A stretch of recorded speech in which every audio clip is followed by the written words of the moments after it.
ano yung inuhuli nyo, di ba? Kung ano yung ini-implement nyo. Alam po namin. So ano po yung ini-implement nyo?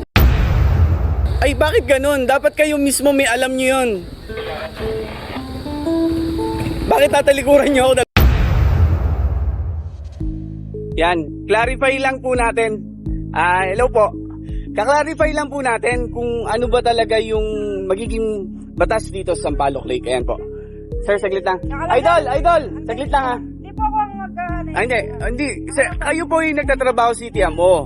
Opo, kayo dapat sumagot niyan, di ba po? Opo, sir. Oy, kinakausap ko po kayo, ba't kayo nalayo? Lang, sir. O sige. Kasi pwede yun, kasi eto boss nanguhuli kayo. Dapat alam nyo din yung kung ano yung inuhuli nyo, di ba? Kung ano yung ini-implement nyo. Alam po namin. So ano po yung ini-implement nyo? Maganda. Mm. Yung supervisor namin. Ano po yun? Sige po, para lang po malinaw. Para alam ng lahat, di ba? Hindi kasi napag-utusan kayo, di ba? So ano yung utos sa inyo? Ayun po yung gusto nating malaman. For public po ito. Ayun po yung alam natin, di ba? Para malaman po ng lahat. Ay, bakit ganun? Dapat kayo mismo may alam nyo yun. Bakit tatalikuran nyo ako? 2 beses yun ako tinalikuran. Hindi pa pwedeng ganun. Kasi, boss public servant kayo. CTMO kayo. Naguhuli kayo, naninikit kayo, naninita kayo. Ang dami na pong nagano nga po dito. Hindi, ito nga sir.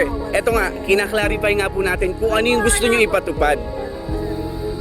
Hindi, kailangan po yun para po mapakita rin natin sa ibang tao kung ano po talaga yung bawal dito sa Sampaloc Lake. Ayan. Yun lang po. Ano po talaga yung bawal? Ito po, alam natin, bawal talaga to. Dahil sabi nyo, DILG, okay? Dito po, easement, bawal. Kasi po ito last week lang or the other day, may iba po nagpayag na pwede dito, CTMO din po yun. Okay, hindi malinaw, di ba?